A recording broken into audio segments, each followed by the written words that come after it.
L'info écho avec Capital. Le coup de gueule du jour est poussé par les emprunteurs.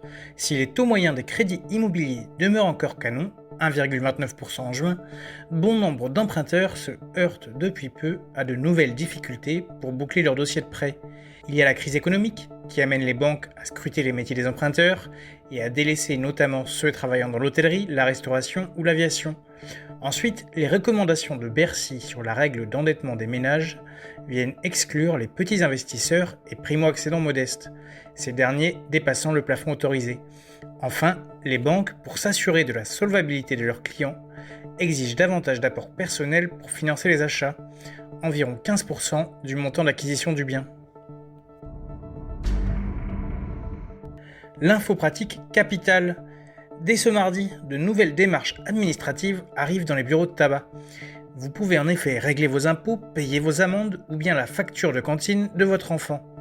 Après des expérimentations dans certaines régions, ce dispositif est désormais étendu à toute la France, mais uniquement chez les buralistes partenaires de la Française des Jeux.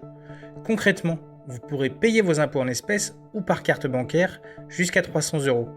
Pour les factures, comme la crèche de votre enfant ou encore une amende routière, les espèces seront acceptées jusqu'à 300 €. Au-delà, vous pouvez régler par carte bancaire sans aucune limitation. Le chiffre du jour, 3000, c'est le nombre d'offres d'emploi pour des métiers verts publiées en juillet sur la plateforme de recrutement Indeed. Si ces annonces représentent moins de 1% des demandes des recruteurs, certains postes tirent leur épingle du jeu. Parmi les 8 métiers verts qui recrutent le plus actuellement, c'est celui de jardinier ou ouvrier paysagiste qui remporte la première place. Son job ?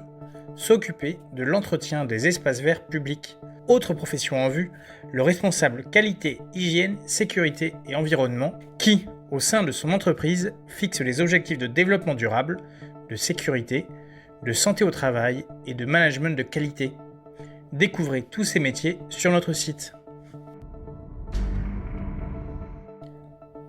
On termine par une affaire de fromage en Australie. Une marque de produits laitiers vient de se décider à changer le nom d'un fromage. La raison ? Celui-ci se nomme Coon, un terme raciste utilisé pour décrire une personne noire. Cela faisait des années que les activistes réclamaient le changement. Mais l'entreprise mettait jusque-là en avant la dimension historique pour justifier le nom. En effet, son fondateur se nomme Edward William Coon. Alors que les affaires de ce type se multiplient, elle a finalement fait son mea culpa. Tous les détails sur capital.fr. C'était l'info écho avec Capital.